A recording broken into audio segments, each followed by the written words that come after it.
Maddie, and welcome to the first episode of Maddie's House. Today's guest needs no introduction. Here's Mr. Reese, the principal of FMS. Hi, Mr. Reese. Thank you for joining us. Thank you so much for having me. So I have some questions for you just to kind of reflect with some topics and some things that I was wondering, and maybe people watching, like our students, were too. Great. Okay, so my first question is, what is something that inspired you in teaching? Well, the easy answer is my students. You know, when I first got into teaching, it was because I loved my content. I was a social studies teacher, and I always thought, man, there's not enough people in the world who know like who their congressperson is or about the Constitution. And then I got in front of a class full of kids, and I was like, oh my gosh, these are just the most amazing people ever. And I just fell in love with the whole everything about it.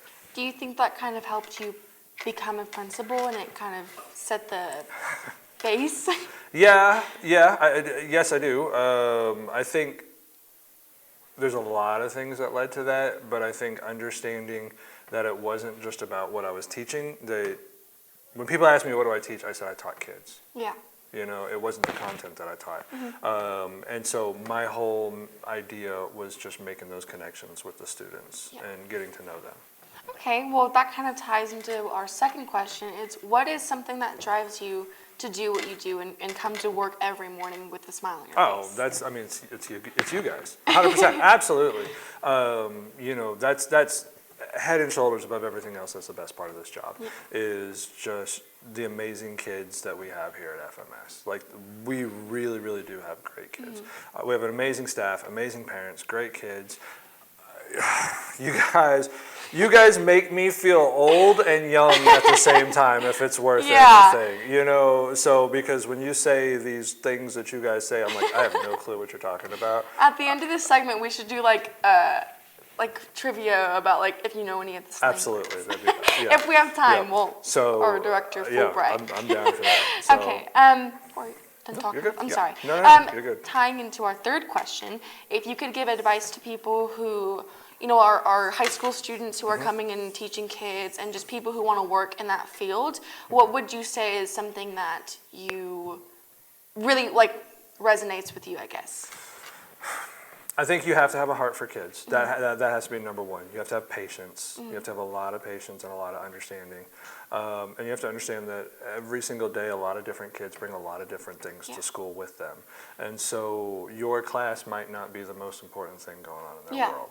And so it's about building those relationships. And when you build those relationships and kids know that you care about them and you love them, then they'll walk through a wall for you, you know. And so it's if you don't have those things, you can love your content through and through. Like, I've known people before who knew their content way better than I would ever know, but they just couldn't make those connections. And so work on making those connections, work on building relationships and stuff like that. And don't take yourself too serious. Yeah. Like, be able to cut up and have fun. Yeah, I think as a student, when people ask me like, oh, what's your favorite subject and what's your favorite, you know, thing in school, it doesn't really tie with the subject. I love all subjects in school. I think the one thing that I can say is something that helps me say, oh, I like English, no, I like math, and I like science. It's the teacher. 100%. And I think when you have a connection with your students, it makes the class so much enjoyable. And when you don't want to go to a class, or you don't like with a teacher, or, you know what I mean, like there's a certain hostile feeling, you lose connection with the subject. And I think I can agree with, like, in 6th grade before I moved here, I didn't like my English teacher. And so English was a hard subject for me to learn. And then I moved into 7th grade, I love my English teacher. And you know what I mean? I think it's more so about the teacher and if you have a connection with your students. So I think... Absolutely. Yeah. I think back, I'm not so old, I don't remember when I was in high school. And I remember thinking back to high school, two of, you know, like probably my 3 favorite teachers. I had a photography teacher who really was a great inspiration to me. And then it's funny because I'm a social studies person, and so I always love those classes, but like 2 of the teachers that I really remember the most were classes that I were pretty terrible in, and that was science and English. I had a science teacher who taught me a lot about boxing and a lot about other things, like not how to box, but about whatever. And we connected on a separate level, so I tried harder in his class. And we had an English teacher who took this kid who never wanted to read, never wanted to write or anything, and put the right book in front of him and turned me into a reader. And some of the best books I ever read. This teacher was like, oh, I bet you'd like this. And I remember that still to this day. I don't remember a lot of the lessons that we learned in that classroom, but I remember those connections. Yeah. And I thought, oh my gosh, this person cares. Yeah. And still, many, many, many years later, not that many, I still remember those. Yeah. Yeah. So this is a little off topic, Sure. I guess, but would you say that there's a person who influenced you to join the military, or? So my dad was in the Navy. So my dad was in the Navy. His dad was in the military as well. And so we came from, there's a little bit of family history there. And so I grew up on a Navy base. So up until like kindergarten through 8th grade, I went to school on base. Wow. I grew up around How those was situations. It was fine. When you don't know any different, it's interesting because when you got in trouble, like they would call your dad, and then when you got in trouble again, because I got in trouble quite a bit, then they would call your dad's commander, and then you'd get in even worse trouble at home. Yeah. But it was fun. It was great. It's, kids came and go, a lot of transient kids and everything like that, but it was a lot of fun. And so I grew up in that environment, and I always felt, and I still remember the exact day I was sitting. It's kind of embarrassing. I was sitting in my living room, like eating Cheetos, and I was watching the news, and the whole situation in Bosnia and Herzegovina was going on in the late 90s. And I remember thinking to myself, like, I should do something. Like this is going on, and I'm just sitting here eating Cheetos. I should do something. There's so many people who have done stuff. I should do something. Yeah. And then, a week later, I was raising my hand and said, I do solemnly swear. And it's been over 20 years later. Yeah. Well, I think without the Army, like moving to California and meeting you've definitely welcomed me. And so if I could say that you've done anything, I would say make your students feel welcome and feel encouraged to go to school. Well, you're pretty great, Mattie. Thank you. There you go. So our last question, and then we'll do our little trivia, is any shout outs to people who have influenced you in both of your careers? So, I would say probably, and I don't want you, I'm not pandering here or anything like that, but my wife, she was a teacher when I was going through college, and I remember seeing a lot of the connections that she made with her kids, and a lot of those relationships that she made. I was like, man, that's really cool. And I remember the first time I told her I was going to go into teaching, she was like, oh no, and because she thought, I don't know, and then here we are now, and so I do credit her with a lot of it. I think back to, like I said, some of those same teachers when I was in high school. And who I remember those relationships and thought, oh, I can do that and stuff like that. And I had a couple professors in college who were like, hey, you could probably do this. Yeah. And I am first generation college student. Nobody else in my family's ever gone to college or anything like that. Oh, wow. And so to have people who say, hey, you can do this, that like that never happened before. Yeah. And so that really inspired me, and then I wanted to do the same for other kids. And I want to say, even if nobody else has ever told you they believe in you, I believe in you. Yeah. And I know, and I see the potential in you, and there's nothing stopping you. And I think that's what makes you so easy to connect with as a teacher, because growing up, my parents didn't go to college, but I was always raised like college. Sure. And then as you get older, like when I was younger, I was like, oh, I want to be a nurse, or I want to stick to one thing. And then watching you as a teacher and then other teachers that I know become these great inspirational people to kids like me makes me want to go into something like that, or go into something where I'm working with kids. So it's like, it's awesome. Yeah, knowing people who have a connection like the way you do with your students, or you do with just humans in general, is very inspiring to watch. Well, thank you. You're very flattering. But it's, I say it. I got you a Valogram because you're my bestest friend. Aw, thanks, best friend. Valograms are $1. They're due by February 7th and will be delivered February 14th. Get your Valograms today. Maddie's house. I'm here with Mr. Reese again, and we're going to be quizzing him on some current Gen Z slang. Let's see how well he can do.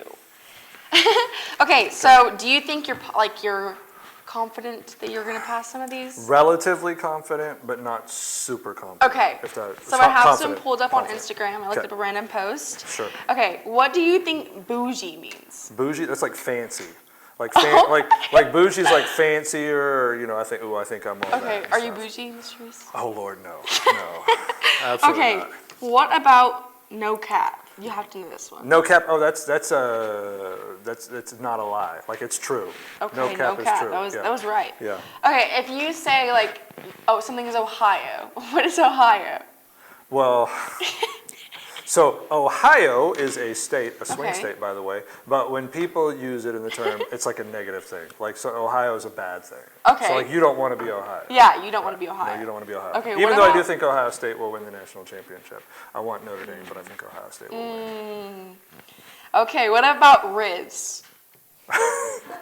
Riz, I like swagger or game or whatever, Charisma. you know, That's- stuff like yeah. that. Like if somebody says something smooth to a potential mate, they're like, oh, you got Riz. Yeah. Okay, bonus points if you can tell me who created the word Riz. Like, where did it originate from?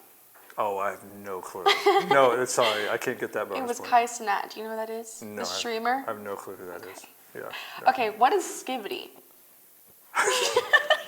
So okay. I know like the first time I ever heard Skibbity was Skibbity Toilet.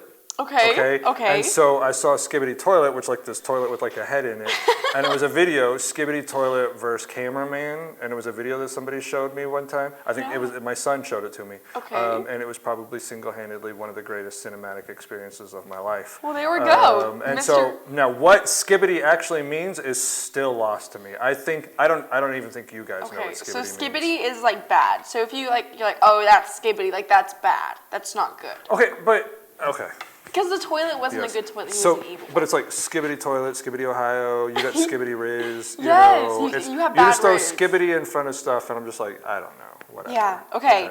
What does goat mean? This Oh, is that's the the thing. greatest of all time. Yeah, I think that's Yeah, more of like yeah, like a 2000s Yeah, term. yeah. I was reading my mom's of them, and she was like, "We used to say that in high school. Like that's not Tiger new." Woods is the goat. Yeah.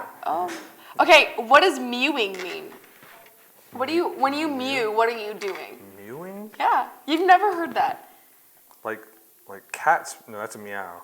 I don't know that Mewing is when you. Do you know what looks maxing is? one. Look maxing? Don't know what looks max. No, I don't know that. It's when you do stuff to make you look better. Ah. So mewing is like when you like suck your jawline in, and you just like. Okay, Yeah. good to know. So whenever I'm like posing for a picture, I'm mewing. Yeah, Got you have it. to like suck your Got like it. jawline and you're mewing. Okay. Okay. Got it. And we'll do one more. What is sus? Oh, that's suspect. That's suspicious. You know, it's from Yes. that the little video game that You know everybody this played one. like 2 years ago. It's with the imposter. Yes. Among Us. Yes. Among Us. Yeah. And the red one is always red sus. one is always The red sus. one is. I had a mask during COVID, and it was the red character, and it said, "You look a little sus," and I would wear that when I had to wear masks. So I yeah. think I had one of those too. Yeah. It was Yeah. fun. I never really played the game, but I thought the mask was good. So. Well, There we thank go. you for joining us. No, this thank you. series. This was a hoot and a half. I appreciate it. So there you go. Awesome. I hope you have an amazing rest of your day. And you do the And same. do you have anything to tell anyone? Nope. Say no to drugs. Don't text and drive. And remember, And? kids, when you booze, You lose. there you go. Have a great one. Okay, are we good?